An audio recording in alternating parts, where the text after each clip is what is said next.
तो मैं यशवंत जी लौटती हूँ। संजय जी, ये तो सारे जितने भी पोलस्टर, जिन बड़े पोलस्टर्स का इंतजार भी था, उसमें मैं यशवंत जी को इंक्लूड करती हूँ। सी वोटर हो गया, एक्सेस माई इंडिया हो गया, आपका CSDS का तो अभी हालांकि पब्लिक डोमेन में आया है कुछ ही घंटे पहले, और टुडेज चाणक्य हो गया। इन बड़े पोलस्टर्स का भी इंतजार था। अरविंद केजरीवाल ने सीधे कह दिया ये फर्जी सर्वे इसलिए करवाए गए हैं माहौल बनाकर उम्मीदवारों को तोड़ा जा सके। अगर 55 सीटें आ रही है तो उम्मीदवारों को फोन करने की क्या जरूरत है?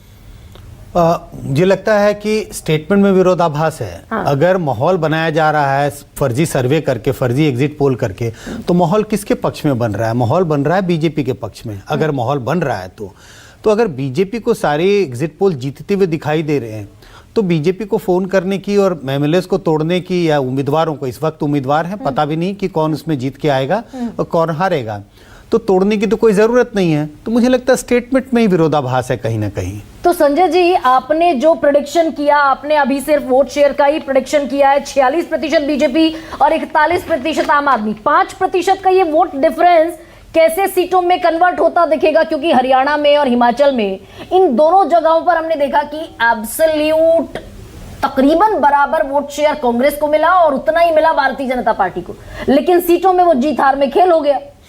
नहीं, ये तो अगर ये फासला रहेगा, 5% वोट का फासला है, तो सीटों में बड़ा फासला होगा। और जिस तरह से अलग अलग एग्जिट पोल अनुमान लगा रहे हैं, कई एग्जिट पोल ने सीटों का अनुमान लगाया 45 से 50, कोई 50-55 भी कह रहे हैं, तो लगभग उसी तरफ और इशारा कर रहा है। ये जो वोट प्रतिशत है उसी ओर इशारा कर रहा है कि बीजेपी की सीटें 45 से ऊपर जाने की पूरी उम्मीद है। लेकिन संजय जी, अभी हरियाणा में हमने सारे पोलस्टर्स को औंधे मुंह गिरते हुए भी देखा।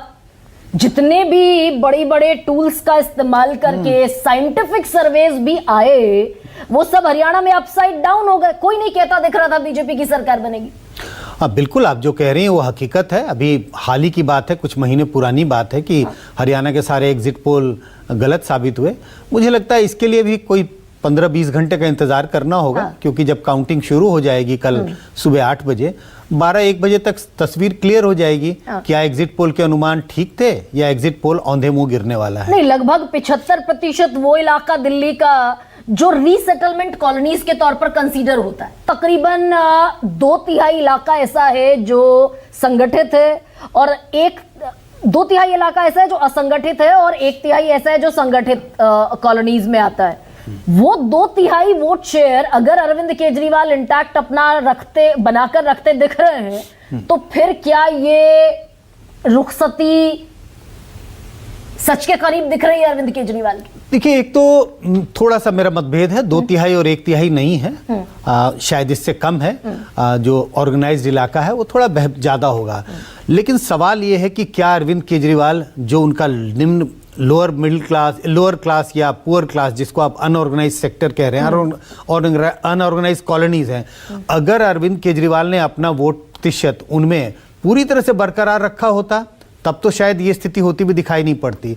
लेकिन जो गिरावट आ रही है वो सभी वर्गों में है। मिडिल क्लास में ज़्यादा दिखाई पड़ रही है, जो उच्च आय वर्ग के लोग हैं उनमें और भी ज़्यादा है। मिडिल और लोअर क्लास और पुअर क्लास में कम है, लेकिन गिरावट वहाँ भी है, नाराज़गी वहाँ भी दिखाई पड़ती है। और मुझे लगता है कई बार उन इलाकों में जिस तरह से नालियाँ या झुग्गियों की, नालियों की और गलियों की साफ सफाई नहीं हुई है, शायद उससे नाराज़गी रही। पीने का पानी एक बड़ा मुद्दा दिखाई पड़ता है दिल्ली में। इस सर्वे में भी मेंशन्ड है बाकायदा। पहला भ्रष्टाचार, जो सी वोटर का सर्वे, यशवंत जी बैठे हैं यहाँ, पहला जो मुद्दा है 18% लोगों के लिए वो भ्रष्टाचार का मुद्दा है, 16.1% लोगों के लिए पानी मुद्दा है और 11.7% लोगों के लिए सड़क मुद्दा है। पानी बहुत बड़ा मुद्दा है। अगर हम झुग्गी झोपड़ियों की भी बात करें, एक तो टैंकर माफिया की बात होती है पानी, और अगर आप देखिए हर क्लास में इसकी दिक्कत है। अगर आप लोअर क्लास की बात करें, झुग्गी झोपड़ियों की बात करें, कहते हैं पानी नहीं आता है, टैंकर माफिया है। अगर आप मिडिल क्लास कॉलोनीज की बात करें, मिडिल क्लास वोटर की बात करें, तो ये कहते हैं कि पानी गंदा आता है। कुछ ऐसे इलाके हैं जो कहते हैं कि पानी बहुत कम आता है, 7 महीने में, सप्ताह में 1 या 2 दिन आता है। तो पानी की समस्या अलग अलग रूप से अलग अलग वर्ग के वोटरों में दिखाई पड़ती है। तो बड़ी समस्या है एक तरह से ड्रिंकिंग वाटर। लेकिन आप कांग्रेस को 9% भी दे रहे हैं संजय जी, और अगर यही कहा जा रहा था शुरुआत से कि अगर कांग्रेस 9 से 10% का वोट शेयर ऑक्यूपाई करती है तो वो तो एक बड़ा वोट शेयर है। तो ये नुकसान सीधा आम आदमी पार्टी को जाता हुआ दिख रहा है, यानी कि कांग्रेस ने अपना वोट बैंक रिटेन किया। नहीं, कांग्रेस ने रिटेन तो नहीं किया अपना वोट बैंक। आपको याद है, अगर हम 2013 के विधानसभा चुनाव की भी बात करें तो उस वक्त भी कांग्रेस के पास साइजेबल वोट थे, 28-30% वोट था।